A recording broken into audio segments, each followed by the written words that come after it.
महादेवी हत्तीणीला कोल्हापुरात पुन्हा पाठवण्याचे संकेत वनतारानं दिलेले आहेत।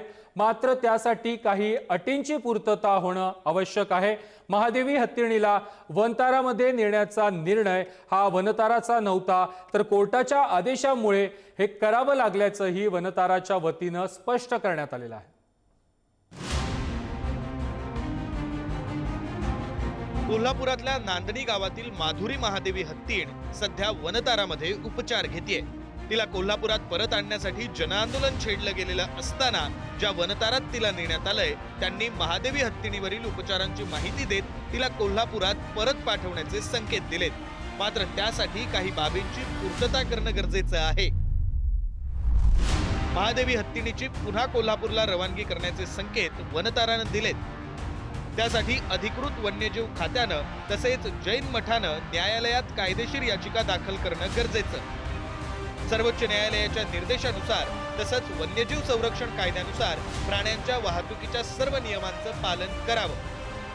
न्यायालयानं आदेश दिला तर या हत्तीणीला वैद्यकीय देखरेखीखाली सुरक्षितरित्या पुन्हा कोल्हापूरला पाठवण्याची वनताराची तयारी।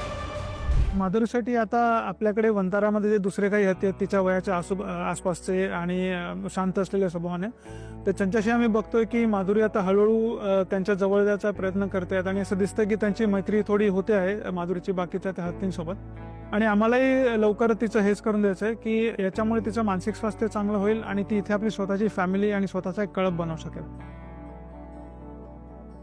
जे माधुरीवर प्रेम करतात, तिच्याबद्दल चिंता व्यक्त करतात, तुमच्या या प्रेमाचा आम्ही आदर करतो। तुमच्याच या प्रेमामुळे ती आता इथपर्यंत पोहोचलेली आहे आणि इथे वनतारामध्ये डेडिकेटेड टीम आहे तिच्यासोबत तिची काळजी घ्यायला।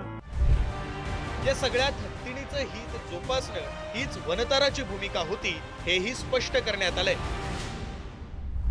उच्च आणि सर्वोच्च न्यायालयाच्या आदेशात नमूद केल्यानुसार या हत्तीणीचं हित जोपासणं हे प्रमुख उद्दिष्ट।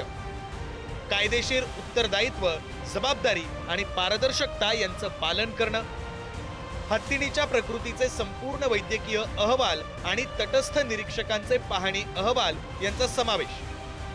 महादेवीची सुरक्षा आणि प्रतिष्ठा यांचा विचार करता धार्मिक प्रथांमध्ये प्रत्यक्ष हत्तीला नेऊ नये। धार्मिक प्रथांमध्ये हत्तीची यांत्रिक प्रतिमा वापरली जावी।